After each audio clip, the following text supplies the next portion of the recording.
I'm about to share my screen, and we're going to begin looking at some of the problems that the students want to go through. There we go.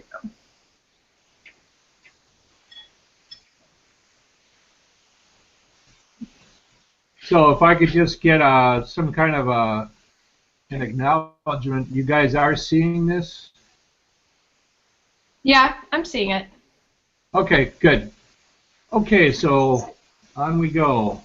So the first request I got was for 49 and 53. I actually got that request twice. So what I'm looking at here is number 49 from 2.5. In this section, you had to go from a graph and kind of figure out what the equation is, at least. So in 49b, I first just copied, that's the graphic right out of the book. And you can see that it's what? It's an absolute value because it's the only thing we know that has a V shape. And you can see that the vertex is lower than it normally the vertex is at the origin. So we know what? We know several things here. We know that we start with this format down here, absolute value of x. So now it's moved down 3. Where do we indicate an up or down movement? Inside the brackets or outside of the bracket? Outside. Correct. So I'm going to come down here and make sure I got my pen selected. And I'm going to put a -3 if I can get it to right. There we go. So I'm going to put a -3 in there because, just like you said, that we know it's shoved down 3. The book gave us 1 point, -2, 3, that's on the graph.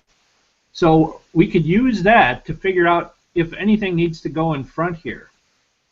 So, for example, the x is -2. If we plug in a -2 right now, what's the absolute value of 2? That's 2. And then 2 minus 3 is -1, not +3. So obviously we got to multiply by something out here. In order to get 3 for an answer, this part here is going to have to turn out to 6, right? Because 6 minus 3 would give us the y-coordinate up here of 3. Okay, so when we plug in a -2, what did we get? 2. How can I get that up to a 6? Multiply it by 3. Now we got it. Now we got the so as you're trying to translate a graph into an equation, of course that 1 point was a big clue. The other clue was the V shape. So the V shape told us, yeah, we know this is an absolute value family. And then we knew we had gone down 3, so that was the second clue. We put the -3 in there. And then we had to just play around a little bit so that -2 came out to 3. Well, when we plugged it in bare, we got -1. So we knew we had to, something to pump this 2 up. And so if we tripled it, 2 times 3 is 6, and then 6 minus 3 is, okay, now we've got the missing, stretching factor. So it's stretched by a factor of 3, and it's, it was originally moved down by 3 units. Any follow-up on that? Any, is any more clarification needed there?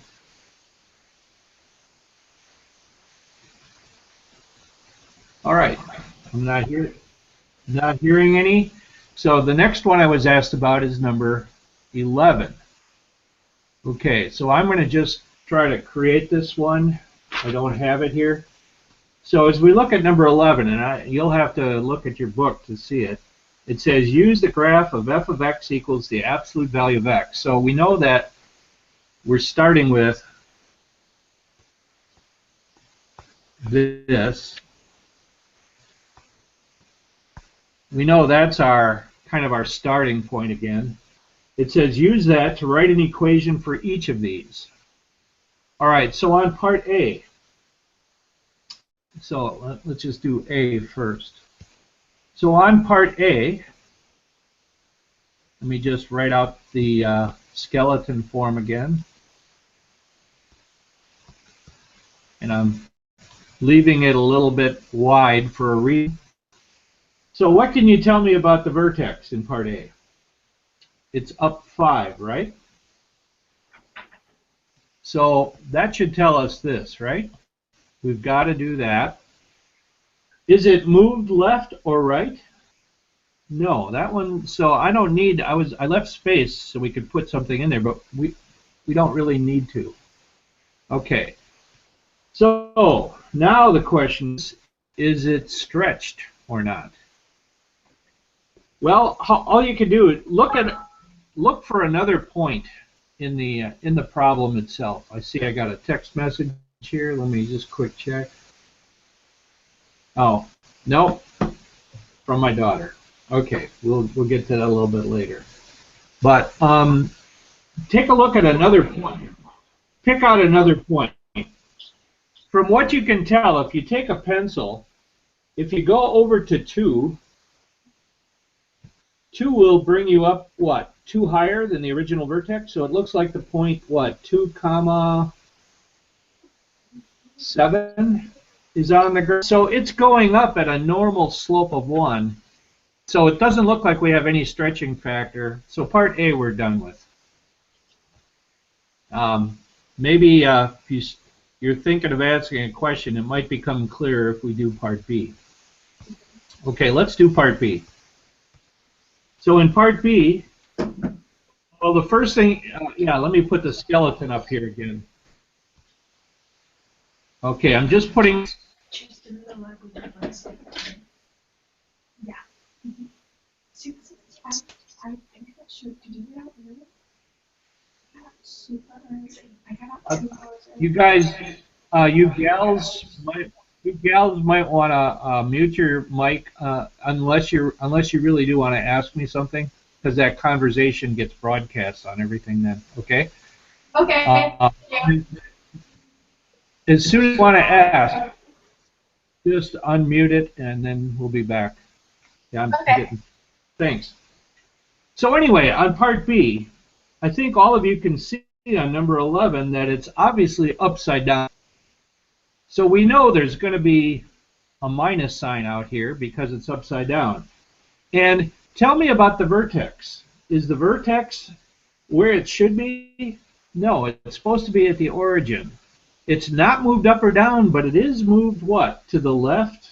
What is that? 1, 2, to the left 3? You remember in lateral movement, the sign is the opposite. So when I use an opposite sign like x plus 3, that means it's going to move to the left.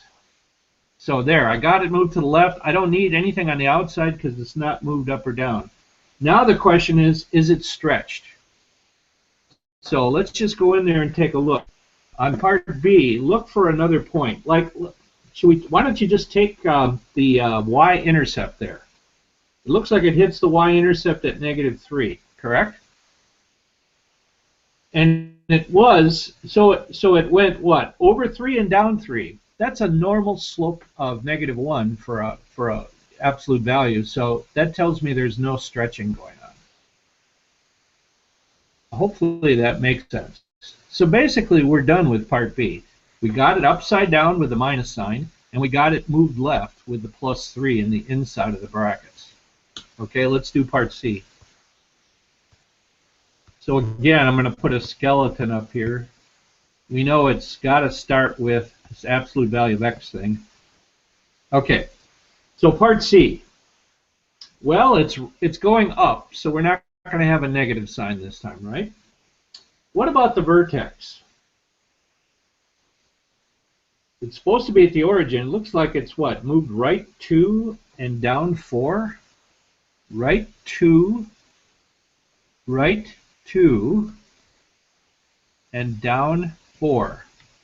Does everybody see where I got that from? Right 2. Remember, when you do lateral movement, it's the opposite sign. And then when you do up and down movement, it's the same sign. So right 2, down 4. Now, is there any stretching going on? So take, like, what's the y-intercept this time? -2? So to get from the vertex to there, we had to go what? Left 2, up 2? That's normal slope of 1. I'm sorry, -1. So no stretching. We're done with part C. And then let's do part D. So once again, I'll set up the skeleton.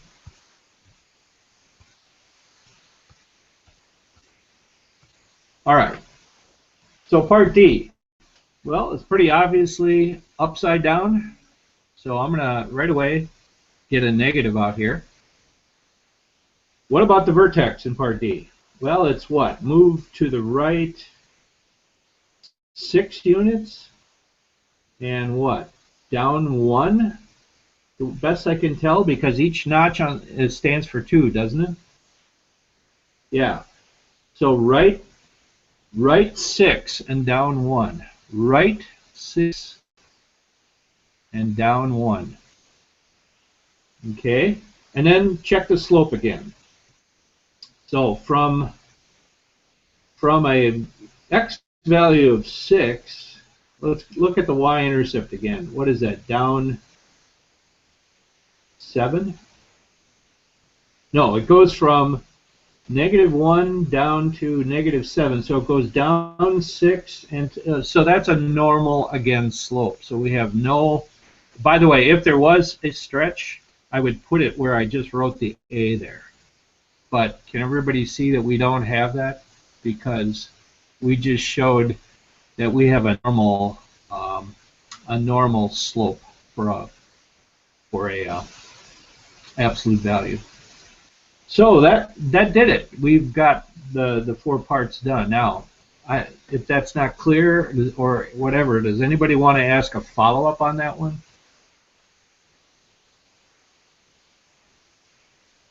Does that hopefully that makes sense? I don't have pictures, otherwise I'd say give me a thumbs up. But all right, not hearing anything. Remember, girls, I didn't mean to stop you from talking. It's just that if it goes on the recording, then it can kind of interfere. So unmute yourself when you want to ask a question or make a comment. Okay, so we've taken a look at 49, and they asked me about 53. This 53 is similar, so I'm going to skip that one. And then somebody asked me to go through 11, and we've just done that. Are there any other questions you would like to go through? Any of you out there watching on video only, don't forget, you can text me, and I'll get your question, and I'll, even though it's a little bit of a delay, I can get it in there. So text me if you want. Those of you who want to make a comment or ask a question, that'll work fine too. So I'm just going to pause here for a short amount of time to see if anybody wants to get any more questions or any follow-up questions in.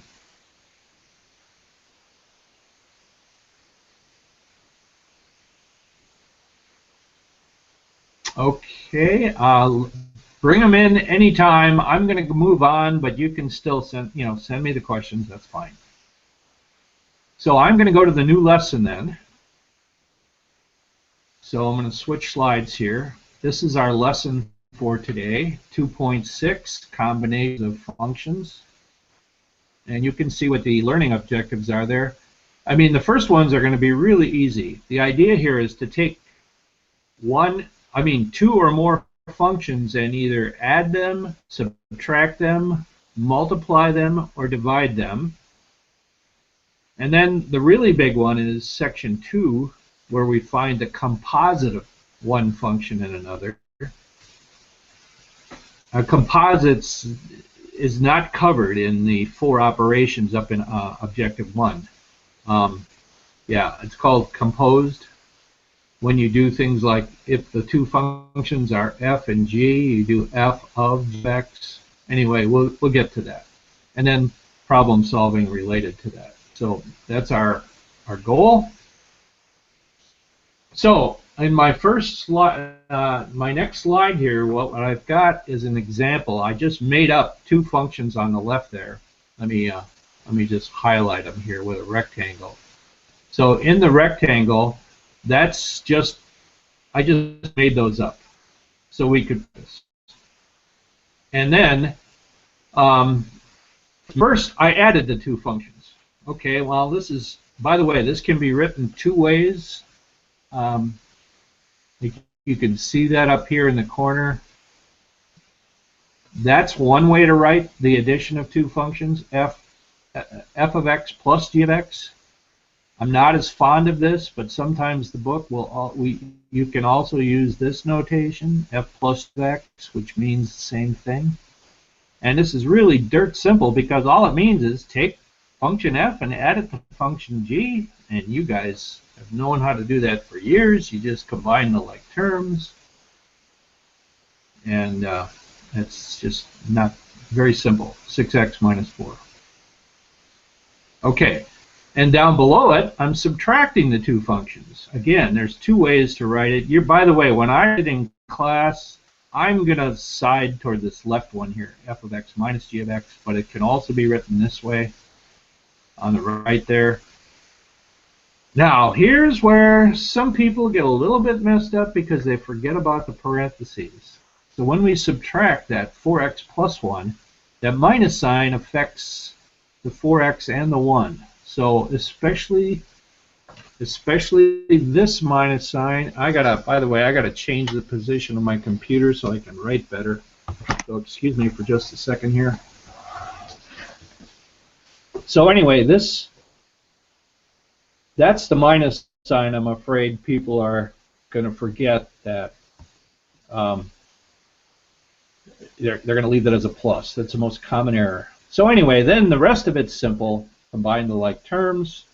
Final result, in this case, would be 2x minus 6. So adding and subtracting, really no sweat. Very simple. Okay.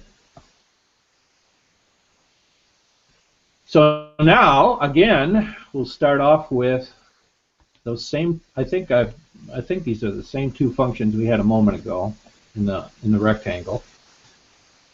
So let's do multiplication, and then we'll do division right below it. So this can be written. Whoops, excuse me. Let's undo that. So this can be written. I got to grab the pen again. Just f of x times g of x. I especially don't like the notation on the right because, you know, some people make little bigger dots when they write f dot g, and it can look like fog, and it's about how clear it is. It's as clear as fog. It's not. I don't like this notation on the right. So you're going to see me write it on as it is there. Well, this is simple too. Just take the two functions as they're defined, multiply them out. This is normal algebra. Handshake it out. Bring your like terms together. I don't think there's any surprise here at all. And down below we have a division.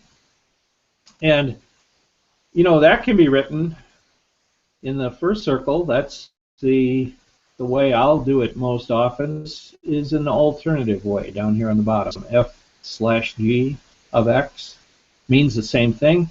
Well, there isn't a whole lot we can do. I mean, hopefully all of you can see you can't cancel here. 2x minus 5 over 4x plus 1. So about the only thing you can say is, hey, the denominator can't be 0. And if you solve for x, that's telling you that x can't be a negative 1. Because if x was a negative 1/4, we would have a 0 in the denominator, and we have garbage. So I think you'll agree with me, these are pretty straightforward. There's nothing really new, just to get used to the notation. Addition, subtraction, multiplication, and division. Okay. So now, once again, the same. I've stayed the same on the on what, just so we have an example to work on, I've kept the same two, function f, 2x minus 5, and function g is 4x plus 1. Now we're going to do what's called, change to the pen again.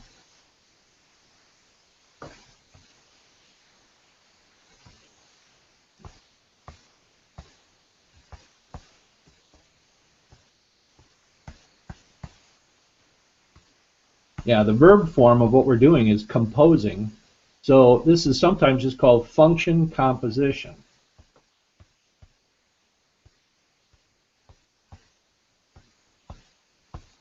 So we're composing two functions. And the notation is what? An embedded set of brackets. So we read this as f of g of x. What that, and you notice the g of x is in the inside, so that's the thing that gets substituted in. So what we're doing is substituting function g right into function f in place of the x. You remember, I'm going to write at the bottom here, you remember that when we had, let's say, f of x equals 2x plus 3, what did we do if I ask you for f of 4? Didn't we substitute the 4 in place of x? Like this? We're going to do the same thing up here. I'm asked to plug g of x in place of x in function f. So 2 times something minus 5. And what's the something? Function g. So do you see how I've placed function g right inside of the f function, which was 2 times x minus 5? Okay, well now there's nothing that hard to do. You multiply, you subtract, and you come up with 8x minus 3. By the way, the notation in the book is literally f small circle g of x, and I hate that notation because it literally looks like a fog. Okay, but in the book you'll see f with a little circle. That means f compose g. I much prefer this notation on the left, which we call f of g of x. Okay, so anyway, the answer to this one was 8x minus 3. Now let's do the opposite. Let's do g of f of x. This time I'm going to plug function f into function g, because the f is in the inside. So here's function f right here. If you look up in the box where it came from, and we're going to plug function f right into g, which is 4 times whatever I give you plus 1. Okay, again, once you know that, it's not very hard, and you get this answer. I'm going to do a little erasing on the bottom here so I can show you something.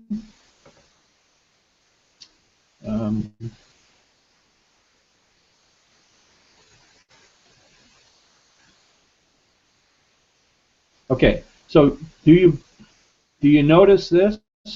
And let me change colors. Do you notice that f of g of x is not equal to g of f of x? Can all of you see that? I mean, 8x minus 3 is not the same as 8x minus 19. So there isn't a, what? It's not like a commutative property. There's an isolated case where you can reverse it, but in general, it's not. They're not equal. So please note what's on the bottom of the screen here. Okay? Don't. You have to do it in the order that it's been requested of you. Okay.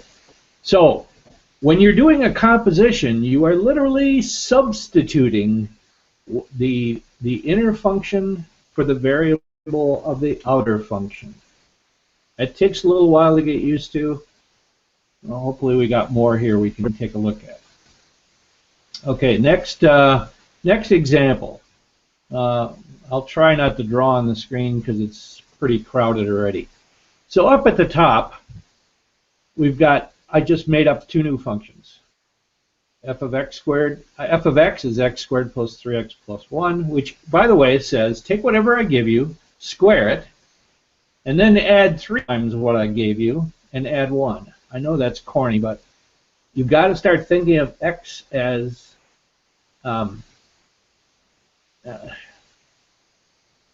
something that you can, x is just a representative for whatever is plugged in.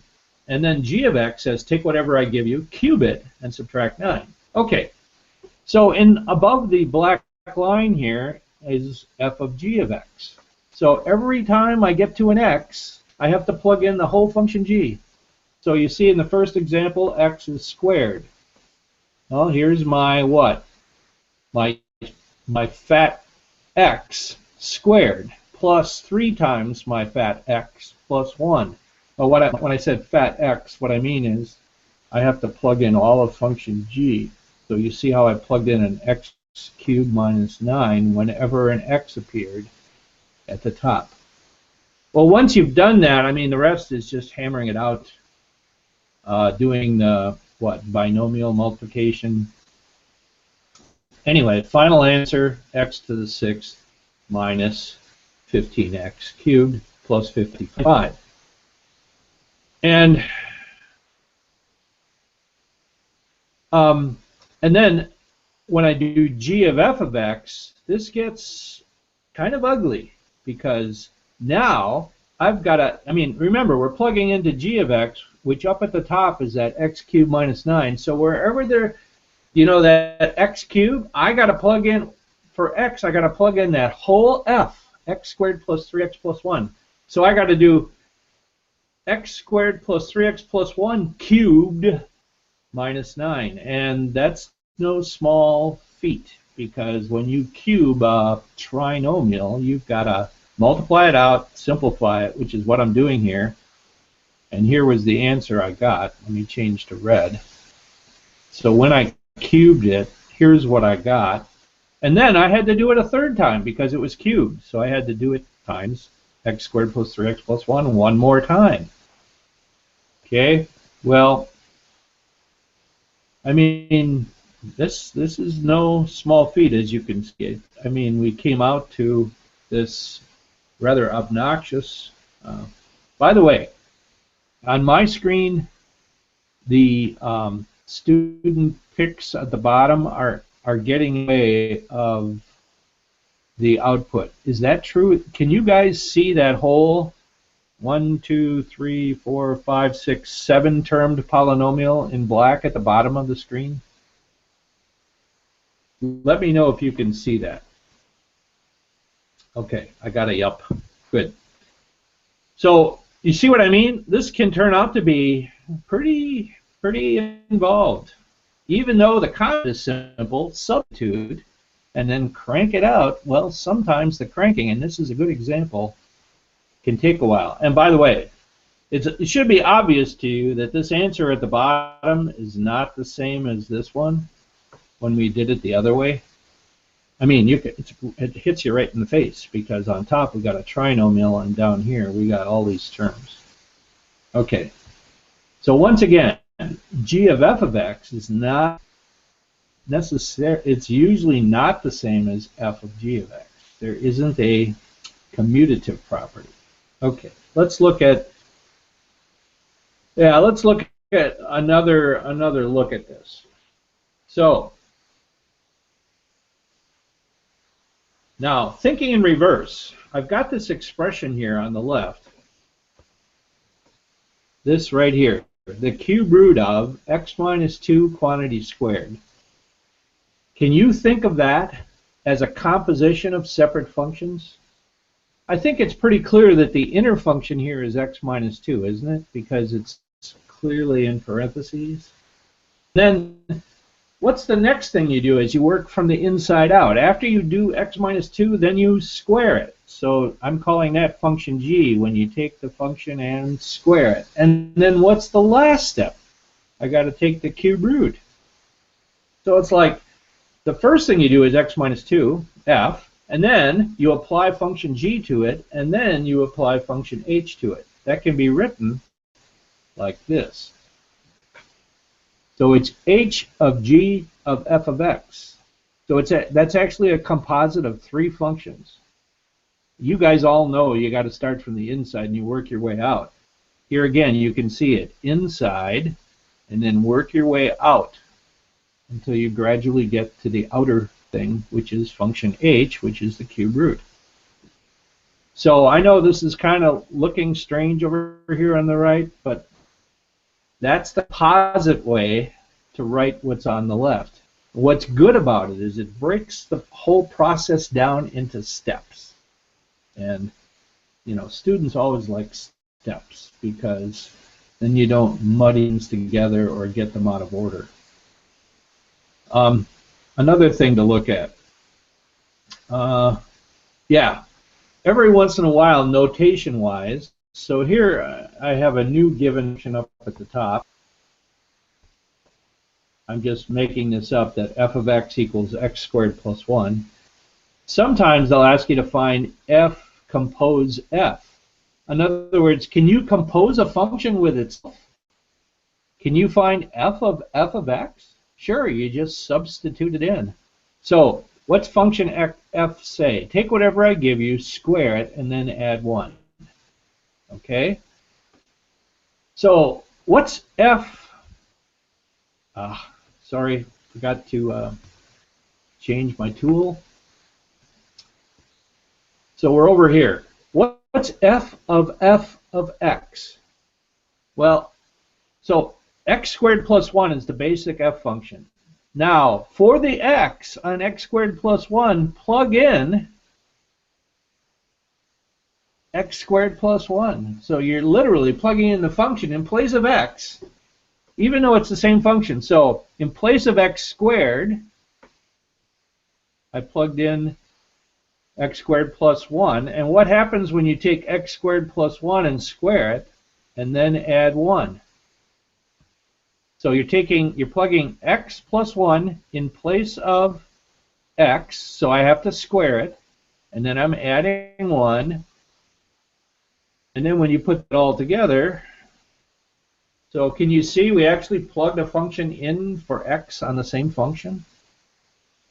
Here, let me make another one up here. Let's take maybe one a little bit easier. Let's take g of x equals 2x minus 1. Okay? So now my question is, what's g of x? So function g says take whatever I give you, multiply it by 2, and subtract 1. Okay, now what am I supposed to plug in this x position? All of function g. So you're literally plugging in all of function g in place of x. And then what you get is what? 4x minus 2. And then, so this literally plugging a function in for x in the function. Yeah, and by the way, sometimes I've seen this notation. I don't like it though, but it's like g of x. Sometimes they use that notation. You notice up here, I actually crossed it out.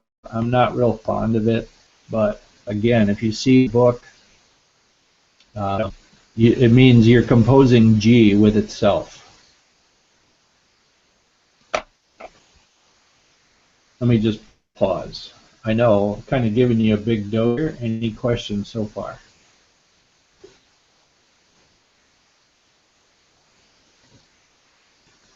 Please let me know. Last thing I want to do is ignore feedback, because you guys are, well, you're the most important part of this whole process. But what I'm going to do next, send the questions anytime. I'm going to now move, and by the way, out there, anybody out there in video land only, don't forget you can text me. Okay, so I'm going to start doing some sample problems from the assignment now. We've pretty much got the concepts. So, first of all, on page 234,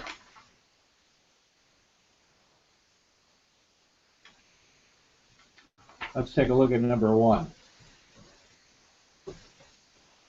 So, you notice, yeah, the book gave you function f and function g. And I made my f function black and my g function blue. And what they want you to do is add the two functions. They want you to do f plus g of x, or f of x plus g of x. And I put my answer in black. Now, let me explain. I mean, what you're doing here is you're adding the y-coordinates. So, for the first point here, see, I better go to some other color like green. So, for the first point, take the black coordinate, this one, and that's what, 2? And add it to the blue coordinate, which is -1. What's 2 plus -1? 1. So you notice that's where I put the red point. Okay, let's do it for the next one. The black coordinate, which is under this dot, it got covered up, is 3, and you're adding it to the g coordinate of 0. 3 plus 0, 3. So my second red point goes right up on top there. Next one, black coordinate 1 plus g coordinate, which looks, I think it's supposed to be a half. And what's 2 plus a half? 2.5. Last one, 2 plus 0, 2. So then just connect the dots. So the black here, and let me change colors, the black is literally f plus g of x. Or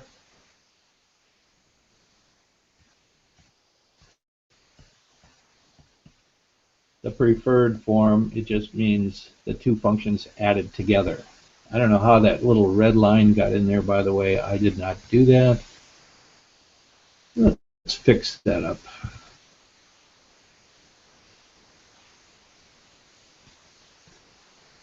So anyway, you're just literally graphically adding the y-coordinates together. You don't have to do anything with x, just the y's. All right, let's do one more of those. Let's look at number 2. So I've got it done already, but again, I made, let's see if I have my colors right here. Yeah, so f is the bottom function, the black. G is the blue function.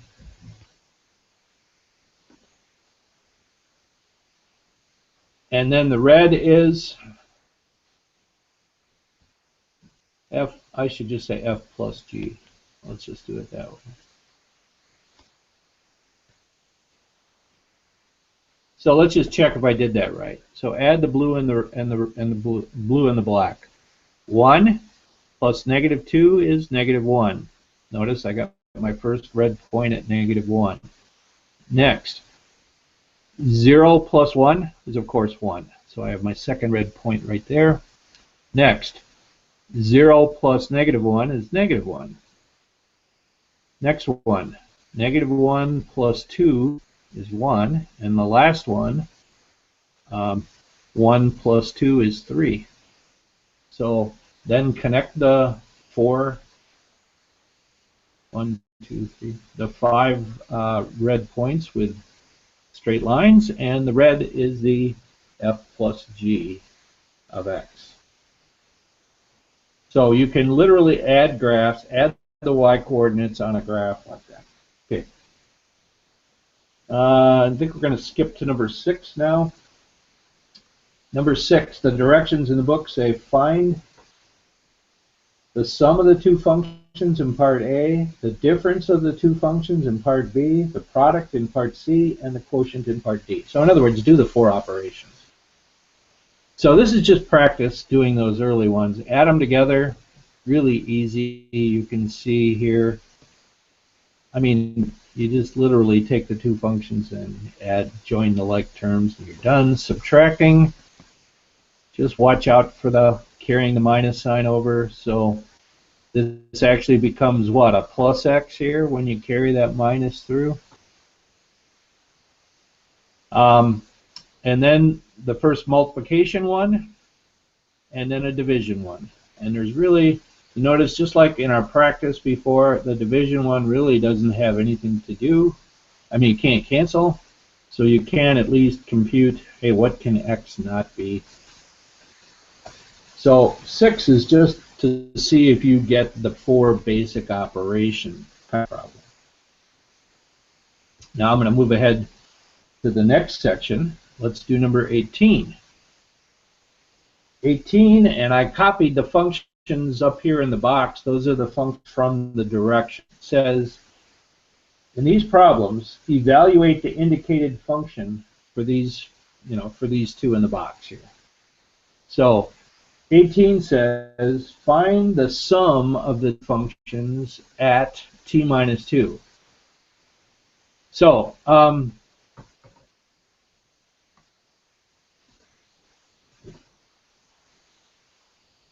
let's see, I gotta check what I did here.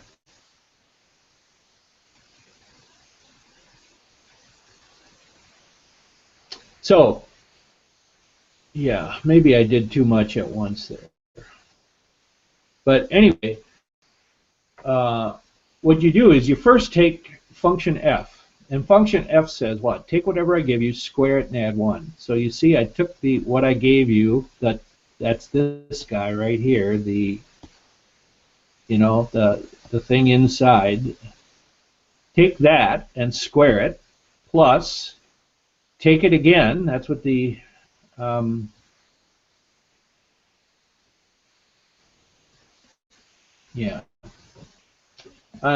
the way I'm explaining it is not the best. I see I wrote it out here in a different order. So so what I did first is I said, all right, let's just, instead of doing this t minus 2 thing, let's just do f plus g of a plain old x. So take whatever I give you, square it, and then you're adding this to this. So it's x squared plus x minus 3. It's just when you add them together. Now, in place of each x, plug in a t minus 2. There we go. So t minus 2 squared plus t minus 2 minus 3. So do one substitution at a time. Don't try doing them both. So first, whatever they give you in the inside, just make that an x and do the addition of the two functions. Then, in place of x, plug in whatever they had in the inside and then carry it out. So there's one of those. Okay, 26 says graph the functions f and g and then add them together. So the only thing different is instead of just them giving you the points, this time you've got to graph the black and the blue first and then add the coordinates together. Okay, so what was the first one in number 26? It says f is 1/3 x. So the slope is 1/3 and the y-intercept is 0. So there's my y-intercept right there at 0. Slope is 1/3. So for a rise of 1, you go over 3. And then I just drew a nice straight line. So there's function f. Function g is negative x plus 4. So the y-intercept is plus 4. That gave me this point up here on the y-axis. And the slope is negative 1. So for every 1 to the right, I go down 1.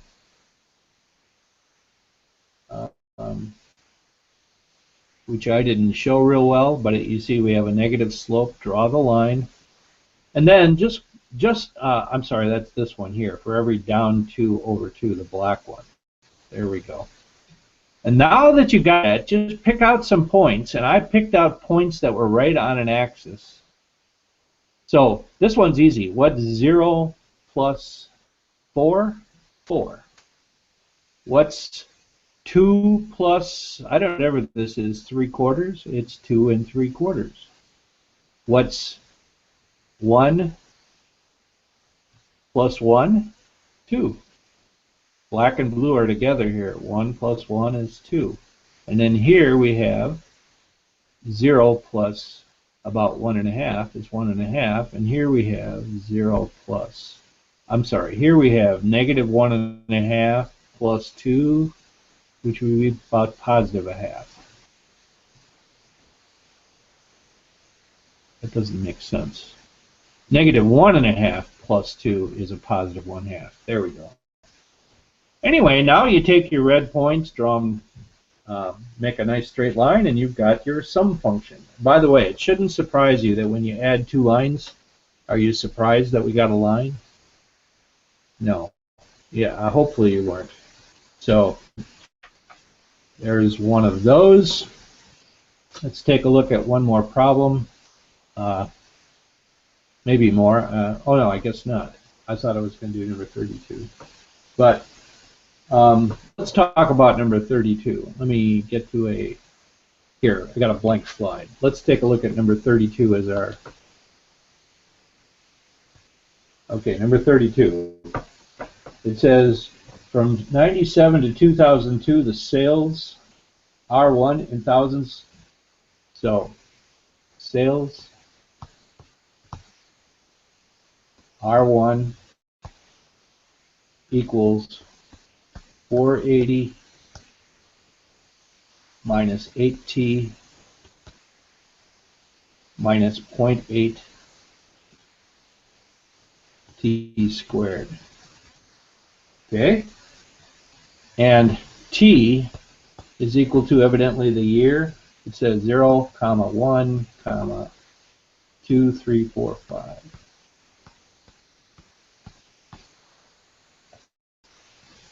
Okay, yeah, where t equals 0 means 1997. So that's kind of the key. All right. During the same year period, the sales R2 formula is 254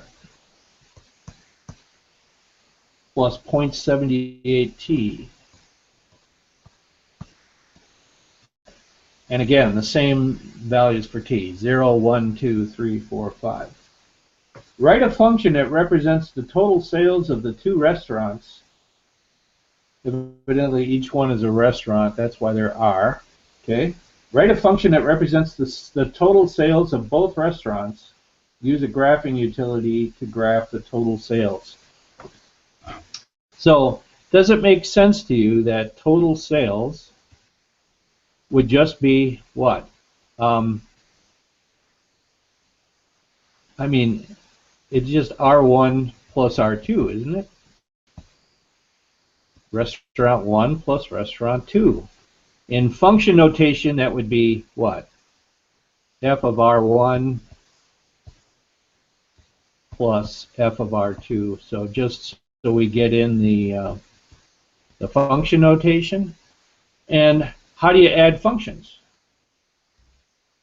Well, you just add them together. So I got to add 480 minus 8t minus 0.8 t squared, and I have to add that to 254 plus 0.78 t.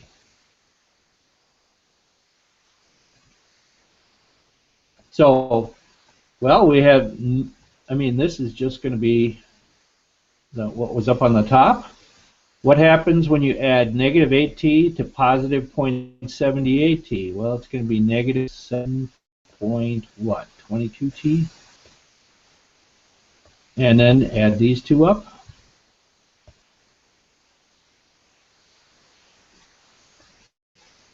So this is your, well, that's your sum function anyway. I'm not gonna write it out.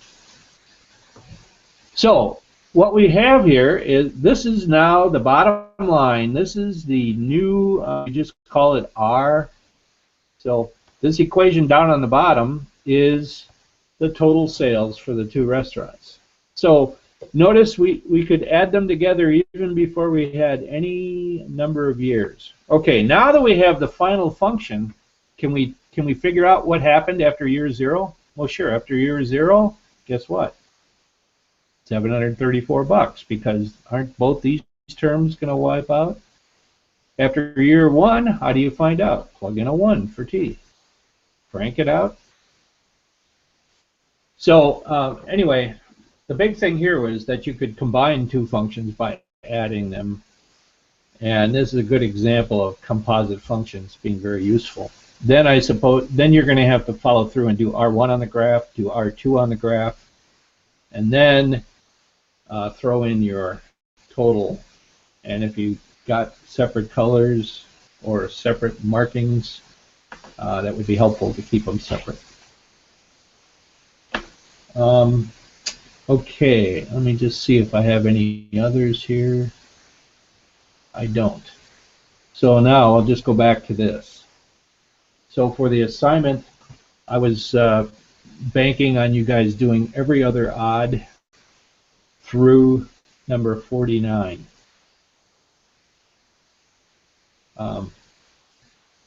Guess we're right about on time here. Is there any follow-up or some questions you would like to ask?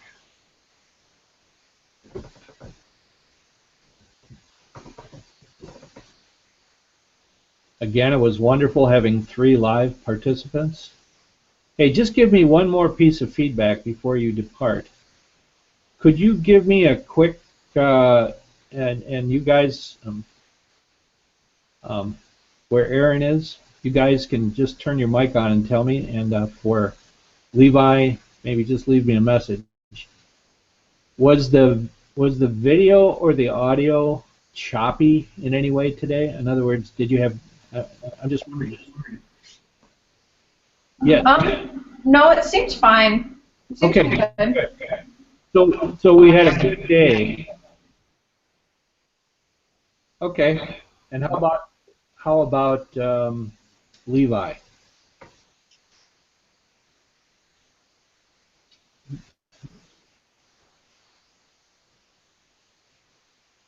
Mics are echoey. Yeah. When everybody has their mic on, I agree. I've got the same problem here, but that's not that's really not a yeah.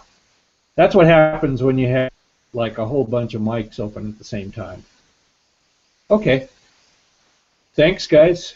I really appreciate your part in this. Let me know if there are any other follow-ups. I hope to see you tomorrow.